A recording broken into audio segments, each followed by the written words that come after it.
Assalamualaikum dan selamat kembali ke FTV. Kita mulakan berita minggu ini dengan sesuatu yang agak menarik daripada Mitsubishi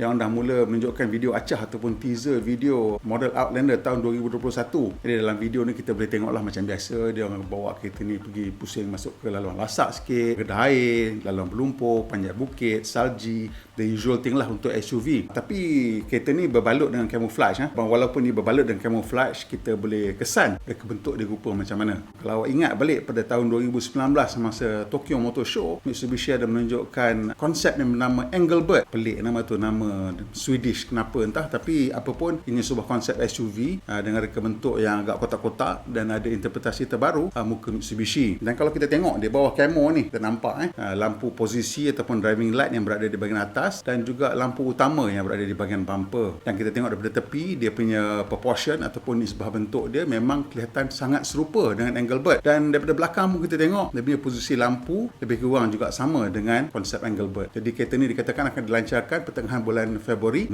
hari bulan tak silap saya. Jadi kita nantikan sama-sama betul tak saya punya unjuran kereta ni akan kelihatan seperti konsep Engelbert. Kita tengok dia punya bahagian tengah pun, kita freeze frame kat sini, dekat tengah-tengah driver tu kita nampak ada skrin besar di bahagian tengah yang mendata ataupun dalam landscape format. Dan kita tengok dalam konsep ni pun sama lebih kurang. Saya rasa kabin tu mungkin jauh sikit lah berbeza daripada konsep ni, tapi reka bentuk luaran tu mungkin lebih mirip. Kita teruskan dengan berita daripada Tesla. Tesla katanya telah memberhentikan production untuk Model S dengan Model X agak lama juga, 6 minggu di penghujung 2020 tu hari, dan ni baru mula balik. Dan apabila mula balik, nampaknya mereka sebenarnya merancang untuk menghasilkan model facelift lah untuk Tesla Model S. Model S ni dah lama secara umur dia. Kalau syarikat kereta lain dah ganti dah, tapi Tesla ni masih lagi menggunakan Model S ni. Dia ialah kereta pertama mereka yang mass production. Dan kita tengok perubahan yang paling besar kali ni ialah di bahagian dalam kabin di mana ianya menggunakan skrin besar yang bentuk landscape. Kalau dulu menegak macam portrait, sekarang secara landscape. Dan juga kita tengok reka bentuk dashboard juga telah berbeza. Lubang aircon dah tak ada, menggunakan aircon invisible.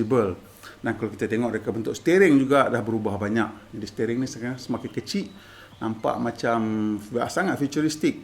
Mungkin Tesla kata steering ni mungkin dah tak penting di masa depan sebab dia dah ada full self driving dan tengah membangunkan. Dan yang menariknya, skrin besar ni ia datang dengan prosesor 10 teraflop. Jadi prosesor 10 teraflop ni kalau kita cerita 20 tahun lepas macam superkomputer lah.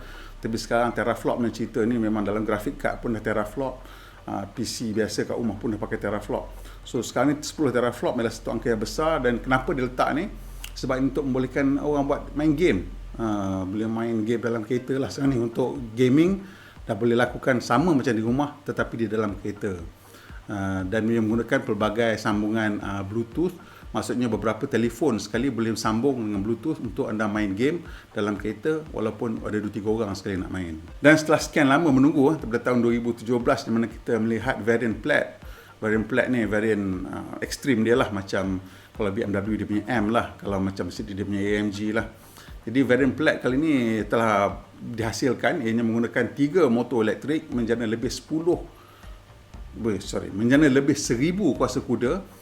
Dan dikatakan boleh memecut daripada 0 ke 100 km sejam dalam tempoh 1.99 saat.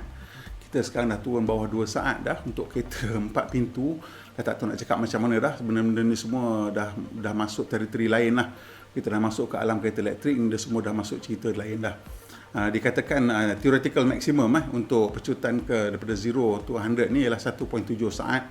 Disebabkan faktor tayar dan semualah. Ini kalau kita tak gunakan tayar, mungkin grip cara lain, mungkin lebih pantas daripada itu. Dan yang menariknya, model S ni sekarang dengan terbaru, package terbaru boleh memandu sejauh 420 batu ataupun kalau yang model S yang Plaid ni dia 380 batu lah. Jadi jarak pemanduan sekarang sangat jauh, dah 500 hingga 600 km lebih. Dah memang langsung kita rasa tidak menjadi isu lagi lah. Cuma bila kita nak tengok lagi sekali di sini kita nampak bahawa harga untuk yang Plaid ni lebih daripada 100,000 lah.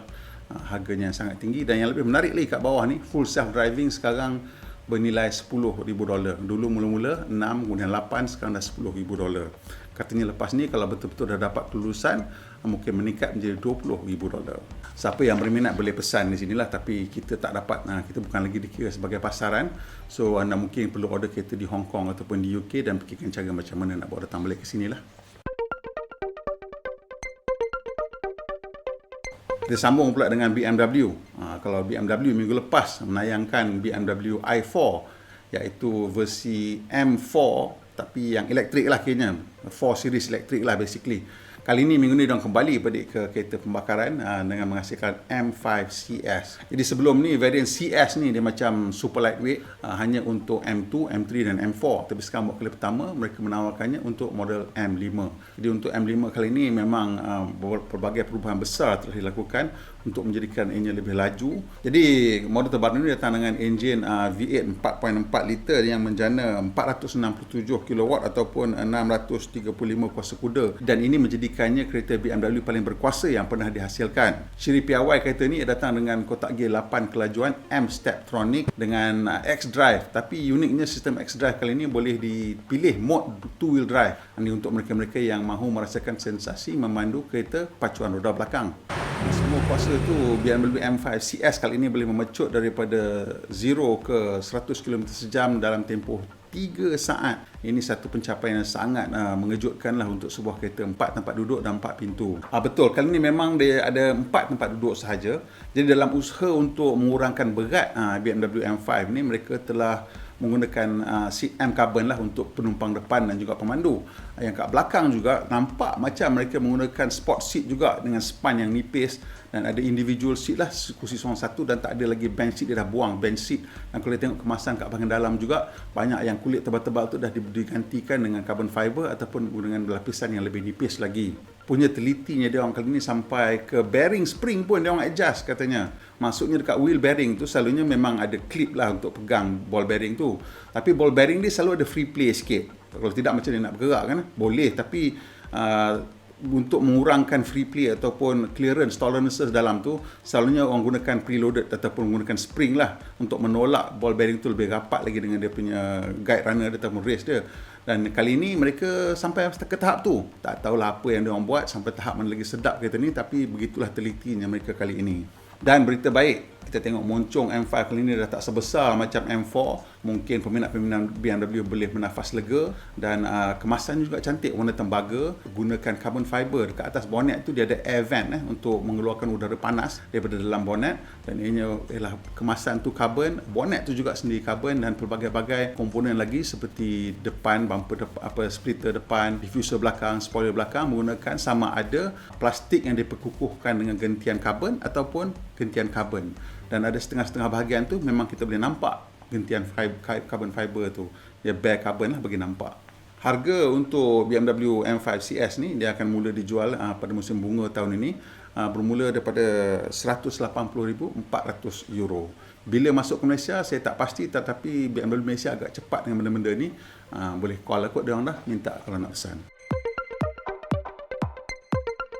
Seterusnya kita bergerak ke berita kenderaan elektrik. Ini mengenai keadaan pasaran di Eropah lah, di mana pada bulan Disember tahun 2020 angka jualan untuk kereta elektrik sepenuhnya BEV ini, tak campur hybrid, tak campur mild hybrid, tak campur plug-in hybrid, tak campur ni semua, pure BEV mencecah 24.1%. Kalau awak tengok jadual ni dia tulis BEV ataupun yang ada plug tu elektrik tu 24% dan diesel 25%. Sebenarnya diesel hanya mencapai angka jualan 24.7%. Jadi perbezaan 1% tu cuma akibat bundaran statistik sahaja. Jadi ini menunjukkan bahawa kereta elektrik sudah pun mendapat satu lonjakan besar di Eropah. Dan yang menariknya juga bila kita lihat angka jualan untuk keseluruhan bulan Disember, model paling laku di Eropah, ini bukan kira elektrik saja tahu, ini keseluruhan model paling popular di Eropah bulan Disember ialah Volkswagen Golf, dan yang kedua ialah ID3, ini kereta BEV, dan yang ketiga Tesla Model 3. Jadi ini menunjukkan kereta elektrik sudah pun mencapai tahap populariti. Cuma orang kata Tesla nampak macam kehilangan pasaran sikit lah. Secara keseluruhan memang nampak macam mereka kehilangan pasaran di Eropah. Tapi angka jualan mereka tidak berkurangan, sebenarnya meningkat, tetapi disebabkan model-model baru seperti Volkswagen ID3 dan juga ada keluar berbagai-bagai model daripada Audi, menjadikan ianya kawalan pasaran mereka berkurangan. Dan yang menarik sekali bila kita tengok di sini angka jualan kereta elektrik sepenuhnya yang paling popular sekali ialah Renault Zoe lah, hampir 100,000, diikuti dengan Tesla Model 3 dan juga kemudian BMW ID3. Dan ini menunjukkan bahawa dalam segmen lebih kurang harga 30,000, memang angka jualan kereta boleh meningkat dengan agak banyak lah. Dan di sini kita melihat bagaimana jenama-jenama tradisional sebenarnya boleh bersaing dengan kereta jenama elektrik di dalam pasaran elektrik jika mereka bertindak sekarang. Kerana nampaknya orang memang sudah membuat keputusan untuk menunggu kereta elektrik, dan siapa yang boleh sampai ke pasaran dengan kenderaan yang mampu milik, merekalah yang akan menang.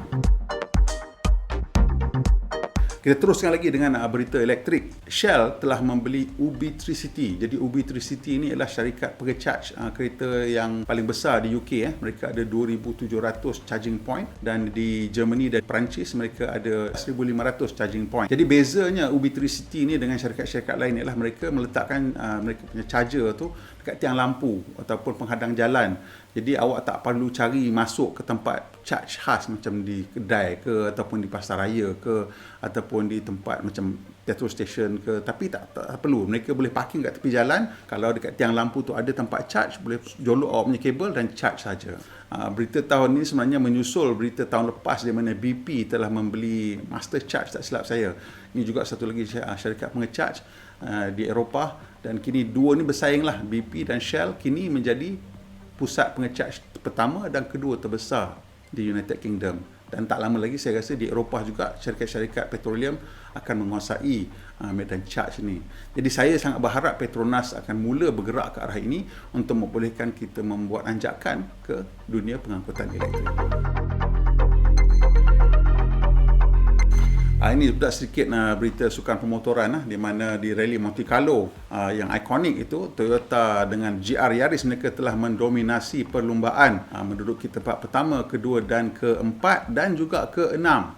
Selain daripada Toyota memenangi perlumbaan ini, pemandu utama mereka Sebastian Ogier dan jurumudi Julian Ingrassia juga telah memenangi sebanyak rekod 8 kali perlumbaan ikonik ini. Pemandu Toyota Elfyn Evans Scott Martin berjaya menduduki tempat kedua, manakala pemandu muda mereka Kola Rovanpera dan Johnny Haitunen berjaya menduduki tempat keempat. Sebenarnya Kola Rovanpera menghadapi kebocoran, rosak tayar pada hari pertama. Jadi dia jatuh dari tempat ketiga ke tempat keempat lah. Pemandu muda daripada Toyota Gazoo Racing WRC Challenge iaitu Takamoto Katsuka juga cemerlang mendapat tempat ke-6 dalam Rally Monte Carlo kali ini. Rally kali ini mempunyai berbagai cabaran lah. Yang pertama sekali ialah penjaduan semula untuk bersesuaian dengan keadaan pandemik sekarang, di mana mereka terpaksa bermula sebelum matahari naik, sebelum subuh lagi dah mula berlumba, dan juga mereka terpaksa belajar tentang tayar baru lah. Pasal tahun ni pembekal tayar tunggal ialah Pirelli, dan mereka terpaksa belajar pula karakteristik tayar baru. Dan Monte Carlo ni dia punya race agak unik kerana boleh berubah daripada keadaan salji ke keadaan batu dalam masa satu hari dan kembali ke salji. Jadi pemilihan tayar adalah sangat penting untuk pasukan untuk memastikan kedudukan mereka. Berita terakhir kita tak ada kena-mengena dengan kereta tapi melibatkan Toyota juga kali ini. Saya pakai spek sikit kali ini pasal nak baca ni halus ni. Yayasan Mobility Toyota mengumumkan 6 pasukan yang berjaya masuk ke pusingan akhir untuk cabaran reka bentuk bandar masa depan ataupun City Architecture for Tomorrow Challenge. Ini satu program untuk mencungkil idea baru cara untuk menyelesaikan masalah pengangkutan dan struktur bandar. So ini memang part of Toyota punya mobility punya effort lah, dengan dia punya woven city dan sebagainya. Dan yang menariknya, cabaran kali ini sebenarnya menumpukan ke Kuala Lumpur. Jadi mereka-mereka yang mengambil bahagian perlu menghasilkan satu cadangan bagaimana untuk memperbaiki keadaan trafik dan pengangkutan dan juga struktur bandar di Kuala Lumpur. Setiap daripada 6 pasukan yang berjaya ini diberikan grant sebanyak $125,000 untuk menghasilkan minimum viable product. Maksudnya dalam tempoh yang diberikan mereka perlu menghasilkan satu penyelesaian, satu produk ataupun satu app yang boleh diimplementasikan. Jadi dalam tempoh terdekat ni kita mungkin boleh melihat 6 projek diimplementasikan di Kuala Lumpur, sama ada ia boleh menghasilkan perubahan ataupun tidak. Dilancarkan pada bulan Mei tahun 2020, mereka menerima 90 cadangan, daripada situ dah whittle down daripada 20 country lebih, 20 negara, dan dalam banyak-banyak tu hanya satu saja, iaitu pasukan gabungan Malaysia Australia yang telah berjaya ke peringkat akhir ni. Sebelum mereka menghasilkan proposal ataupun cadangan, kumpulan-kumpulan ini telah berhubung dan berkomunikasi dengan rakan strategik program, iaitu mereka-mereka yang mengetahuilah masalah tentang pengangkutan di bandar. Rakan strategik ini adalah seperti Dewan Menara Kuala Lumpur, The Malaysian Digital Economic Corporation ataupun MDEC, dan rakan kongsi mereka, dan juga Prasarana dan Map IT dan juga Grab. Ini dia nama 6 pasukan yang telah berjaya memasuki ke pusingan akhir. Menarik kan? Dia punya pilihan-pilihan mereka. Database lah banyaknya cara untuk menjadikan sistem pengangkutan lebih optimum. Nampaknya dalam segi advanced multimodal transport optimization ini menjadi satu perkara yang penting juga. Parking solution juga penting. Pedestrian juga penting. Saya rasa kombinasi semua ni akan boleh menjadikan mana-mana bandar di dunia ni menjadi lebih bagus. Jadi menariklah kita nak tengok implementasi semua program ini di Kuala Lumpur. Okey, sampai situ saja berita kita hari ini. Kalau dah tengok sampai habis, saya ucapkan terima kasih banyak-banyak. Dan kalau boleh tekan butang like dan kongsikan dengan kawan-kawan, dan tekan butang subscribe. Kalau dah subscribe, tekan butang loceng untuk dapat maklumat terkini bila kita naik video terbaru.